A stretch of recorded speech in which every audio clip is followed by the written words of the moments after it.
Boleh juga.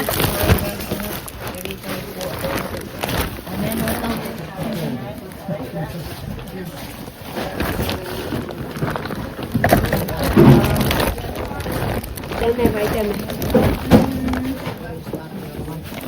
Boleh juga.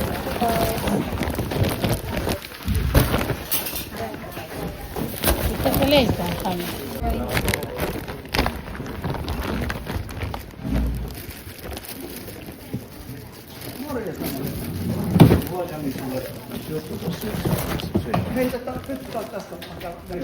Bantu paham?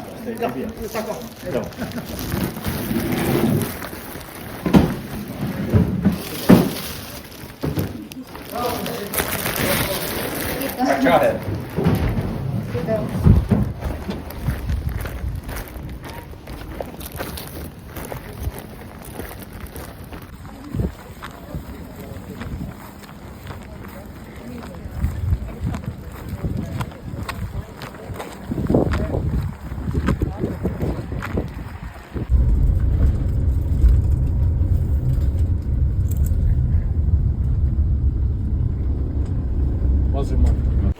Ayan, bit ko na guys yung nakuha natin na food, pero yung asawa ko nandoon siya kasi mayroong nagtingin sa sasakyan no, ayun o,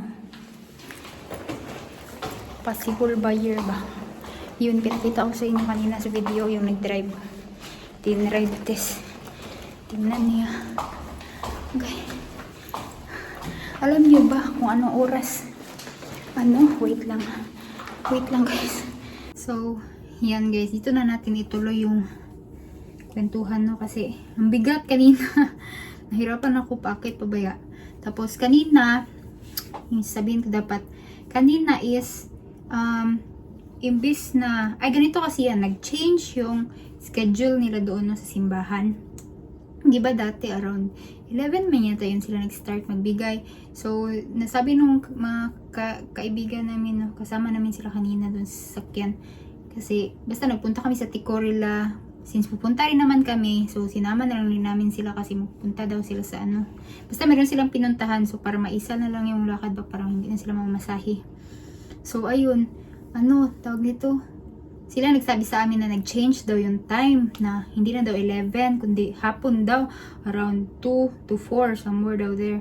So ang mga tao nag-expect yung mga tao pati sila na pati kami lahat na alas 2 magi-start. So pagdating doon alauna yata kami dumating doon. So pag ka alas 2 na madami ng tao syempre kay akala namin yun na yung time magbibigay sila no. So hindi pa pala may alas 3 pala sila mag-start, so parang 2 oras naghintay doon no. Tapos meron pa talagang mga nauna sa amin, yung mga parang 12 pala yata sila nagpunta, yung mga nasa pinakaunahan. So ayun, tagal namin naghintay, but anyway, ito yung nakuha natin no. Madami-dami siya guys, merong karne, kaso lang nauna na umakyat yung asawa ko no dito. Sabi ko, iakyat niya yung karne. Pero pakita ko pa rin kung ano yun. So, ito, may patinapay. Gustong-gusto ng asawa ko ito. Alam niyo ba, ang tigas nito, guys? Ang tigas talaga niya i-slice. As in, ang ano pag nag-i-slice ako nito, nangawit yung kamay ko. Tsaka sobrang laki niya. Tingnan mo, mas malaki pa sa mukha. Ang laki. Sabi ko sa asawa ko, ipamigay niya, hindi. Sabi niya hindi, kasi ito daw gusto niya. Uy, nakapagod mag-slice. Bahala siya dyan. Mag-slice siya niyan. Tapos ito, oh. Loaf bread. Tapos ito. Tinapay na carrot bread. Carrots. Tapos meron sweet bread, pero kinain na namin. Namigay sila isa-isa ng sweet bread. No? Tapos ito. French fries, guys. Diba? Frozen. Ang galing, diba? Tapos, meron pa ito, oh. Melon. Pinapili man ako kung gusto ko ba yung parang salad doon sa gilid. Tapos ito. Parang ayoko man ng salad. Uy, meron mga, hindi ko man alam kung anong pwedeng gawin doon. So, ito na lang. Melon. Sarap. Matamis yan ng melon, guys. Tapos, ito, guys. Bell pepper. Alam niyo magkano ito sa Lidl? 1.50 euro. So, di ba nakatipid na tayo tatlo.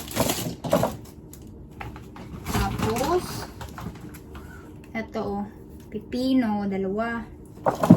And then, namigay rin sila ng apple. Apat ito, nasagol dun sa kabila yung isa.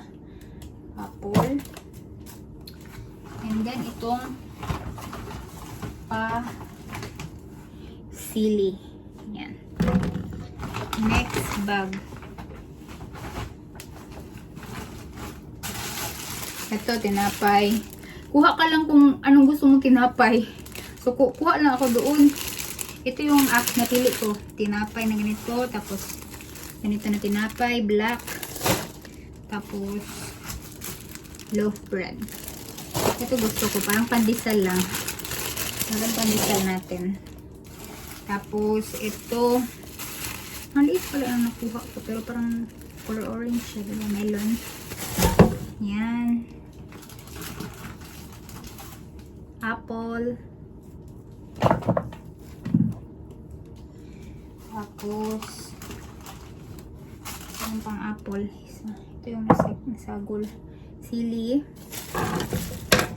And then, ito. Madalas lang. French fries. Sarap yun, guys. Nagpupon tuloy ako na. Next, bell pepper. Bell pepper. Buyag. Meron pa isang sili. Tapos, pipino.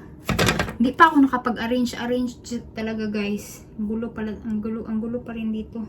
Kasi kararating lang namin kagabi, no? So, walang time. Tapos, ito. Habang nandun kami sa sakyan, no?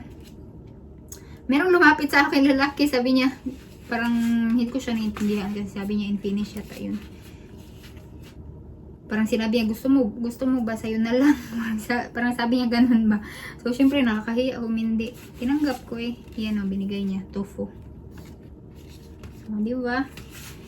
Maraming nagbibigay-bigay, guys. Lalo na yung, for example, mga Muslim. Binibigay nila yung mga made of pork na natanggap nila, ganyan. Yung mga tao na ayaw nila ng ganyan. Yung tapos yung karne na nakuha namin, pakita ko. Nilagay na yung asawa ko dito. Tignan nyo to, guys. Anong nakuha namin? Wait, asan niya nilagay yung isa? Wait lang. Ay, baka dito lang. Ayun, dito lang talaga. Dito na siguro kainin na to.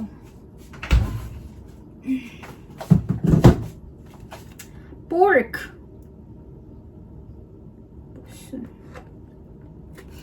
Ayan, oh.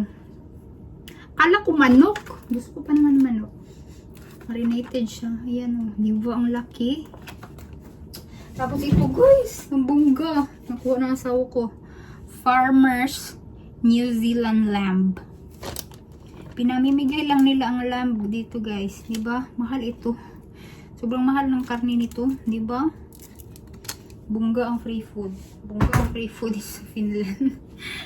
So, ayan na siya guys. Ang dami. Nung in-arrange ko na. Sobrang dami pala. As in, ngayong araw lang yan. Bukas. Sabi ko sa asawa ko, bukas pupunta kami no. Doon sa kabila. Kasi yun yung gusto ko palagi puntahan. So, atin na siyang i-arrange guys, no? Ayan. Ang gulay.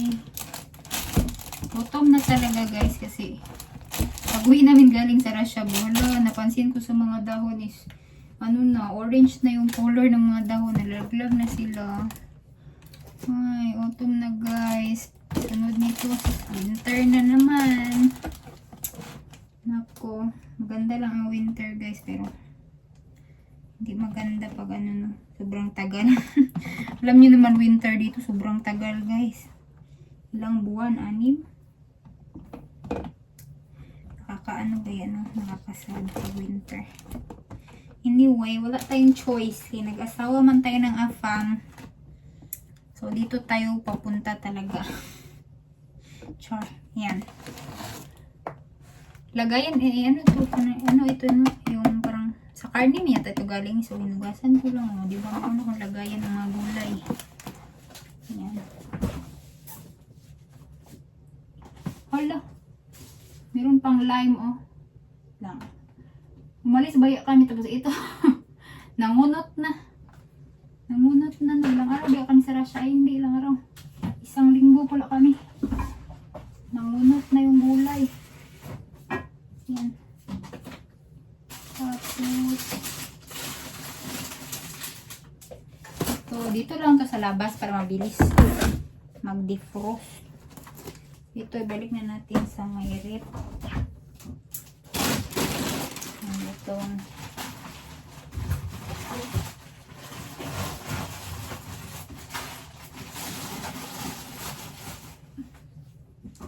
tapos, nag-ano ako, no? Naglabas ako ng lumpiang toge. Ayan, oh. Toge yan siya, guys. Frozen. Para meron ako makain agad ba? Kaya ako gumagawa ng madamihan, no? Kaya para ano, madami, para meron ako maluto pag gusto kong kumain. Ayan. Next, ano pa? Ilagay muna natin to. Sarap to kainin. Kuha muna ako ng lagayan. Isa pa.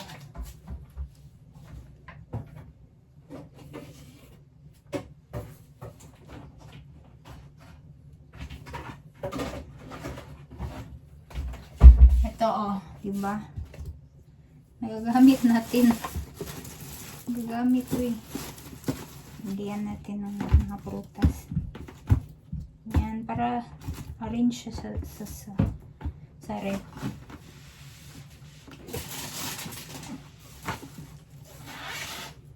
Ito.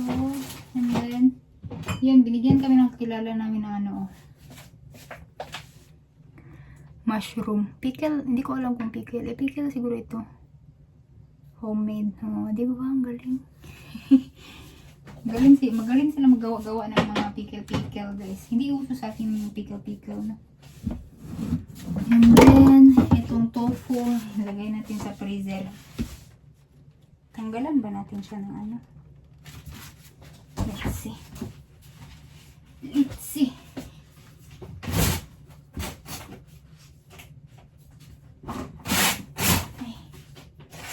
Ayan. Ayan ka. Kumasya. And then, itong mga tinapay, later ulit natin, pasok natin. Nagugutom na ako, guys. Nagugutom na ako. Yun lang, guys. See you tomorrow. Promise. Sana makapunta kami bukas. So, thank you for watching. Bye!